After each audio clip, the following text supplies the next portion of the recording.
this was interesting. Remember how a couple of weeks ago when Trump was in the UK and a CNN reporter, I think it was Acosta, tried to ask a question and Trump went, fake news, fake news. And then the reporter for Fox was just like, I will take that question. Thank you. Of course, this was after years of other press organizations pretending that Fox was anything other than a 24/7 propaganda outlet. Remember when we stuck up for Fox News when the Obama administration put them in the back of the room? You know what's so funny is that when Jake Tapper did that sanctimonious little, why didn't Fox do it for us? I'm so surprised. All I could think of was that people should have just been tweeting at him Trump's, you knew I was a snake when you let me in. Like, you idiots. And now here is a CNN reporter, Kaitlan Collins. This is after the press conference with Trump and European Commission President Jean-Claude Juncker, who announced a nothing burger deal, literally like the tariff equivalent of the North Korea thing. Like, we're going to go towards like non-tariffs, and it's huge. It's great. By the way, Juncker, through austerity policies, is sort of responsible for a pretty fair amount of human misery himself. No shabby record from Juncker. Kaitlan Collins is going to ask about the leak of the Michael Cohen Trump call, the "Get Me a Coke and Pay Off Somebody" call, and she is going to be banned. Check this out. Did Michael Cohen betray you, Mr. President? Thank you, everybody. Mr. President. Keep moving, guys. Let's go. Did Michael Cohen betray you? Start moving, Are you leaning towards tariffs on cars, sir? Thank you, everybody. Mr. President, are you worried about what Michael Cohen is going to say to prosecutors? Thank you, Kaitlan. Let's keep going. Are you worried about what is on the other tapes, Mr. President? Keep going. Thank y'all. And apparently she was, later she was called into White House Deputy Chief of Staff Bill Shine's office, where Shine and White House Press Secretary Sarah Huckabee Sanders disinvited her from the next press event. And now journalists from a wide range of organizations, including Fox News President Jay Wallace, are jumping to Collins' defense and speaking out against White House actions. And this is, first we'll go to Bill Shine. Bill Shine, of course, was apparently, as far as I understand, intimately involved in helping manage the Fox News global sexual harassment ring.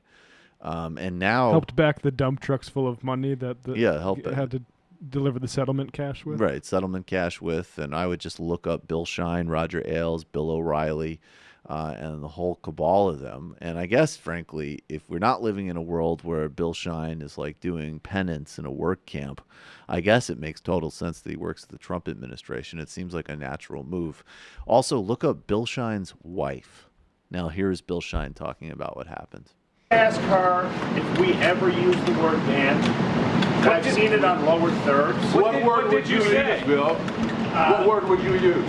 When you ask her if we ever use the word ban, then I will answer that question. You prohibited her? What's the word you would use? You ask her, focus now.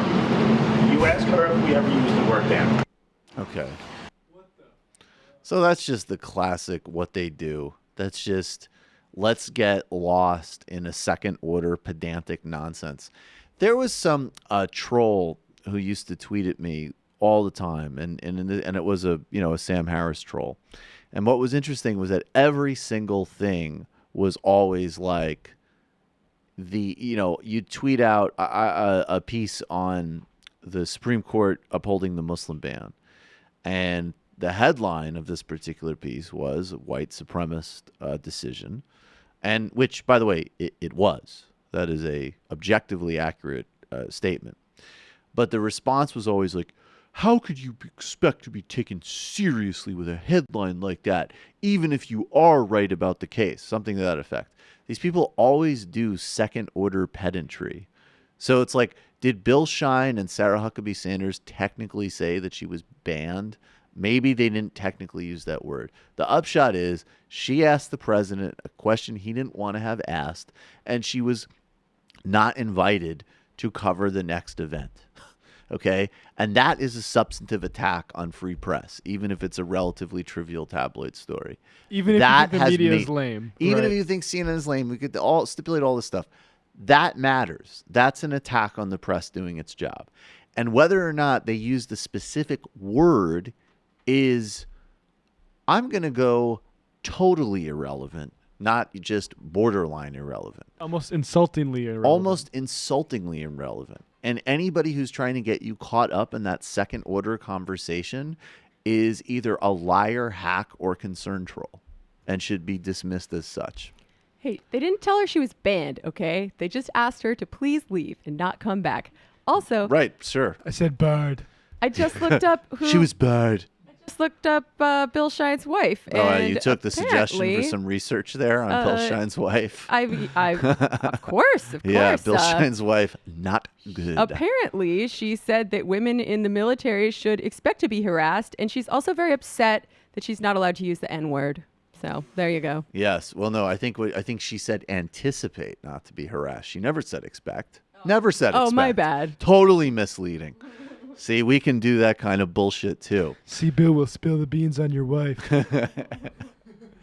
Bill, I never started anything. Yeah, and if you come back at me about attacking Bill Schein's wife, I'll say, I never said anything about the wife. I didn't say anything with the wife. You said do research. I didn't start anything with the wife. Careful, lion shine. Lion shine, lion shine. It's so weird that this is just a thought I've been having. It's so weird that we blame middle America for the bad racism or the flyover country. And it's really just a handful of guys from Long Island that have access to wide streaming television stations. They are the main problem. Brian Stelter has the quote. This is from Fox News. We stand in strong solidarity with CNN for the full right to access for our journalists as part of the free and unfettered press. Now, I mean, look, first of all, of course, never trust Fox. But secondly, this was all of us who covered this aggressively a couple of weeks ago. This is why it was important to do that, to put them in a position where they have to pretend that they're doing journalism until it is time for the daily diaper rash of Lou Dobbs to go on a tantrum and authoritarian wish fulfillment. Here's Lou Dobbs talking about, by the way, he's using the word banned as far as I can see. Wow. Today, the White House blocked a CNN reporter, Kaitlan Collins, from President Trump's trade announcement with the European Union today for shouting what they called inappropriate questions at the president.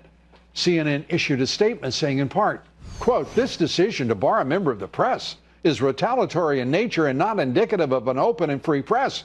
We demand better. I guess my question would be, who the hell are you? The president does insist on respect. That is, by the way, the White House Press Association is the same one that, of course, made us endure one Michelle Wolf. Press Secretary Sarah Sanders says they told Collins another reporter from CNN could join the event, but Collins responded by saying it didn't matter to her because she hadn't planned to be there anyway. Now that's what the White House has to put up with? Are you kidding me? Anyway, all I have to say about that is it's about time there were consequences for disrespectful behavior in the White House. Solidarity.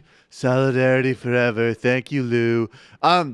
I don't know if anybody, I'm sure people watching this follow this, but that is we debate whether or not what words to use.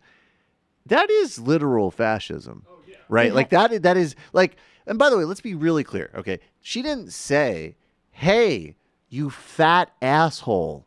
Are you embarrassed by Michael Cohen releasing a tape of you while you're speaking incoherently and talking about paying off some woman who, for some godforsaken reason, agreed to have sex with you? That would be disrespectful. She asked a question about one of the main news stories in this country today, okay, which is you on a tape with your counsel talking about paying off a woman you cheated on your wife with. And they asked you that question. So I'm not even going to get into the hypocrisies, obviously, of being on a network that racially smeared Obama and, basically implied that, Hillary Clinton's menopause would bar her from making economic decisions. Okay, let's not even go to those obvious places, because obviously these people are inbuilt hypocrites and incapable of shame or self-assessment on any level. But what that dude is doing with the meaningless phrases about disrespect, and which, as I always say, Lou, if you want disrespect, I got you. I'm happy to fuck you. Fuck you. You're a disgusting old racist hack who looks like you're falling apart, not just morally. And are really probably obviously annoyed that Tucker Carlson's like 20 years younger than you, because you are going for that fascist spokesman. I know. I'm role. sorry. He's 20 years younger. He still has twice the chin that you do, though, and he's still going to beat you and take your role. Sorry, Lou.